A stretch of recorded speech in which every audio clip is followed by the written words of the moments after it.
I welcome you to Bible Times. I'm Willard Pless, and today we want to talk about the marriage supper of the Lamb. And the Bible talks about this time coming when this marriage will take place in heaven. And we learn about it in Revelation chapter 19 that the marriage supper is going to take place, and we need to know what the marriage supper is. It's the marriage supper for Jesus, for God's Son.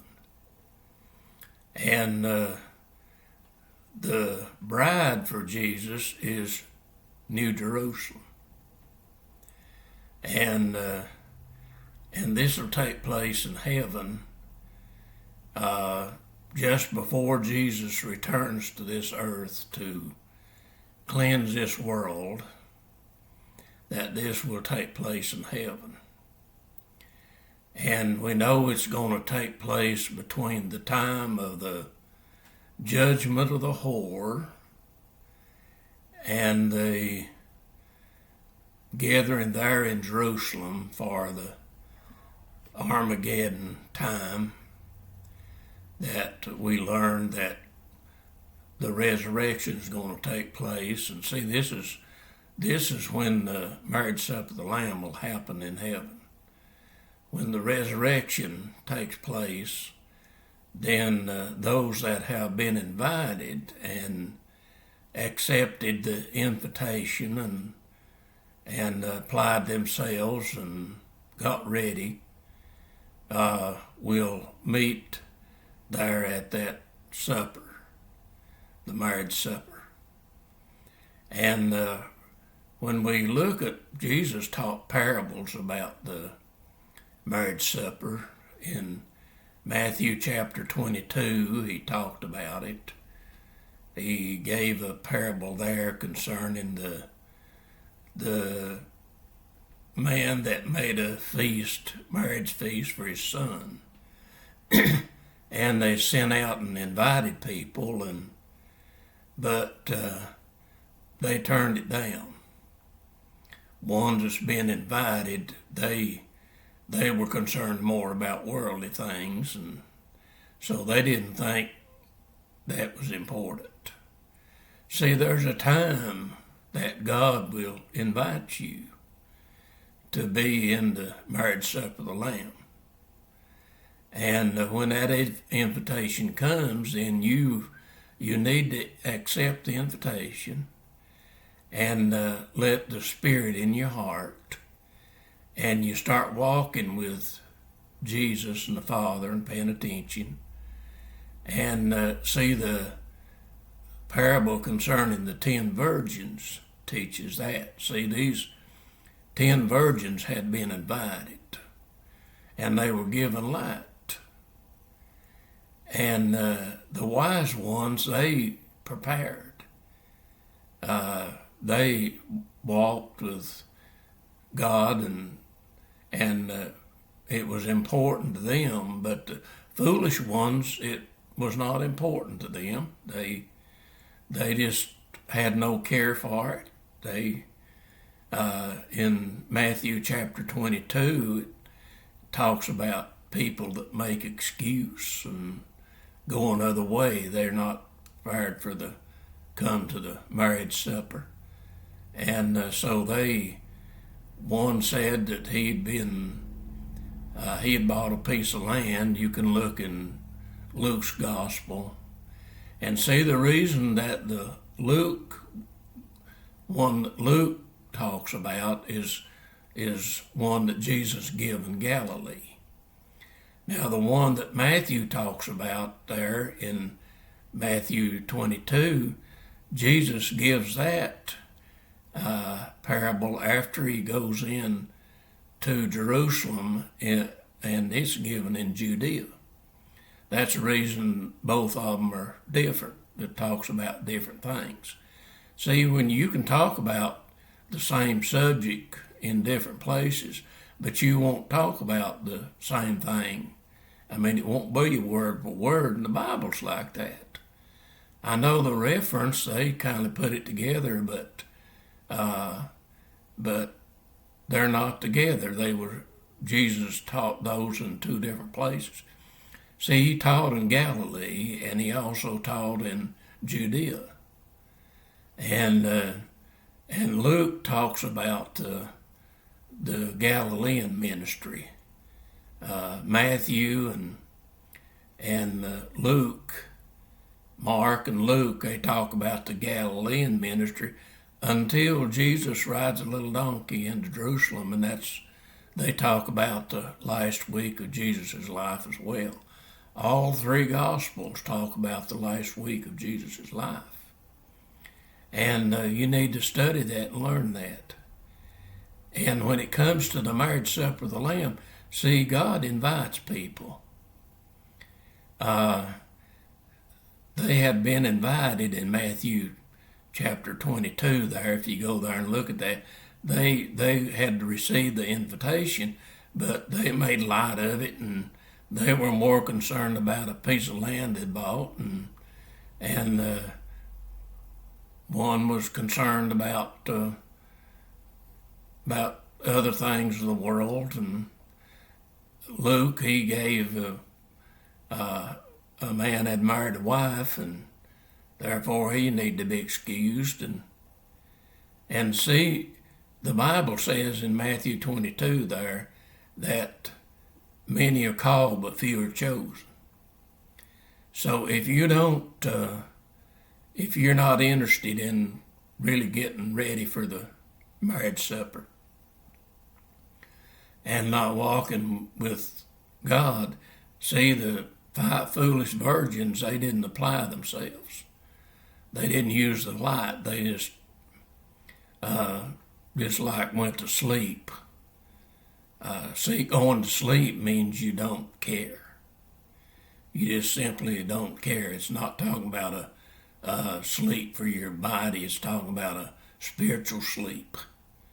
That you just go into spiritual sleep means you don't care. You're more interested in what you want in this world, and you go after the things of the world. That's what this is talking about. And the world's more important than getting ready for the marriage supper. So Jesus said many are called but few are chosen. So if you don't let the flesh down and start walking with Jesus and the Father, then you're not going to receive the Spirit. See, if you're interested in flesh things, he can call you, but if you don't really apply yourself and take heed and be a part, but you go after the world things, doing the things that you want to do, and you'll be like the foolish ones, that you will not be prepared when the time comes for the wedding to take place. See, when the wedding come to take place, the foolish ones was not ready because they had went to sleep, it says. But being asleep means just not caring, not interested, don't have a desire. And then when the call came that the bridegroom was coming, that see, they didn't apply themselves, and they didn't have oil for the vessels. See, the vessel is you. If you walk with Jesus and fellowship with him and the Father, this means you really want to be a part of the wedding. And the call for you might have come 50 years ago, but you didn't think it was important. And so you've not got prepared. And you don't have the Spirit. He's not going to give you the Spirit if you're not willing to apply yourself and get ready for the marriage supper. See, the Bible doesn't tell when it's going to be. Through the church time, and he's called a lot of people, but see, they didn't lay the flesh away. They're more concerned about flesh things and doing what they want to do, and so they're not ready. And without the Spirit in you, you cannot see and what's going on in the world today. You can't bring the Bible to reality. If you don't have the Spirit of God in your heart, you can't see things and understand things like you need to. But the marriage supper is going to take place here soon. We're getting close. We know we are. Because of the signs of the times have been fulfilled, and things are happening and taking place. And when we get into October, we know God's going to judge the whore, which is the financial system of the world. One big, beautiful bill that's been signed into law, and it's going to crash. And we read about that in Revelation 17 and 18.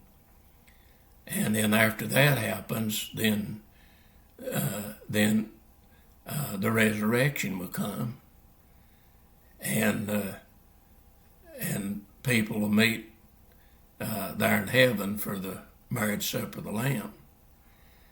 And then after the marriage supper of the Lamb, Jesus comes to this earth to take down the end time man and the false prophet, and cast him into the lake of fire, and put Satan in the bottomless pit, and then he'll set up his kingdom for 1,000 years. And I want to be at the marriage supper. I see what's going on today. I know we're getting there because of the signs. The plagues that Revelation 15 and 16 talks about are taking place. So the signs are here. The kingdom of the beast, which is the leader of the end time, and we know that this is Donald Trump, President Trump, and he's the one that's leading what's going on in this thing, and the Bible says don't get it caught up in that, but a lot of people are caught up in it, and they're not seeing what's going on. They're not seeing it. But when we get into October here, we know that things are going to become better.